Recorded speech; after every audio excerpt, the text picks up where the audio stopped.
I, the Lady of Bath, would like to tell a story on my behalf. I will begin by letting you know that marriage is not as they say it is. So, that having been said, the many of men I'd wed are of no issue, nor the times we've spent in our bed. The Bible is unclear in its ways divine. The rule on marriage is more like a guideline. Though most fathers of the church teach us to wait, I take action in control of my fate. Somebody must make the great act of creation. Virginity lost is not worthy of damnation. Many after men I know how to seduce. With my charms and my quirks true love I induce. With my smile I have the man under my control. Their hearts I've captured in my theatrical role. My first husband's 3 were truly the best. I was spoiled in charge and above all well dressed. The other 2 not quite, they were not for me. With another woman in bed, him I did see. Have patience, my dear friend, for I have found in the end that most women are not like me, but rather to be content with one man is key. It started with a queen, a hag, and a knight. It ended with such a beautiful sight. When the fairies and the elves still roamed the land, when all the power lay in King Arthur's hand, there was a young knight, handsome and lean. A maid caught his eye and quickly grew keen. The knight was overcome by lust and wanting, but it then turned into something far more daunting. In his passion he committed a severe awful crime, which caused him to lose his head before his time. But in the court when he is told he'll soon be dead, Arthur's queen thinks of a way to save his head. If the young knight can go off and answer her question, then his head and his life will stay in his possession. However, on this promise if he cannot deliver, the outcome is gruesome and makes him tremble and quiver.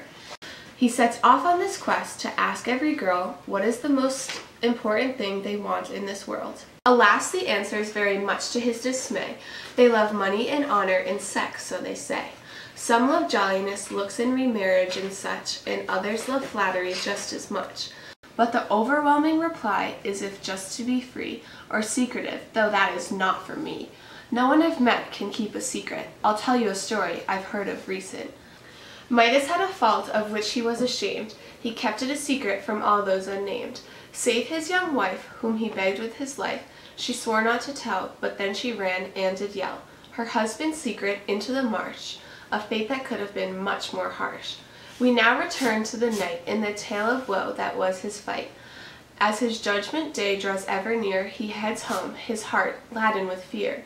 As he rides home he sees a group of dancers, whom he hopes he may have all of his answers. But as he comes near, the group disappears. In the lovely lady's place is an old hag with an ugly face. The woman asks if there is something she can do. He says yes there is, and she'll be rewarded too. She says she's glad to help for sure, but for her services the knight shall betroth her evermore. Our poor knight, desperate and in need, accepts her deal, having no choice but to heed. So she gives her reply, and then they head back to the court to give the hag's answer, which does not fall short of the queen's expectations. And so the knight lives. The hag comes forward too, and the knight gives his life to hers as she asked to be married. In his heart true woe was carried. He does not undergo marriage with a smile, rather with horror and an unhappy style. Though he begs her to take only his things, she refuses, and they take vows in rings. The agonized knight and the hag are wed, but the entire time the knight is filled with dread. Back to their chambers the knight's face is sullen. His wife inquires that he'll be like this in the morning. He replies that he is ashamed of such an ugly low-born wife, and that a bearing her fruit would lead to his strife. The hag responds with a fate-deciding question. Choosing well is not just a suggestion. Your choices are a beautiful but coquettish bride, or a loyal but ugly wife who will stay by your side. He started with an unsure voice, and then replied, I trust you. It's your decision, your choice. The knight gave the answer that would be most fruitful. In return, she becomes both good-looking and dutiful. Their marriage is one that is long and happy, and obedient to her husband the wife shall be.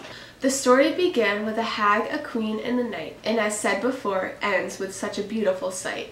To Jesus Christ I pray and I plea, make he send us husbands meek and young and fresh in bed, and grace to overbid them when we wed.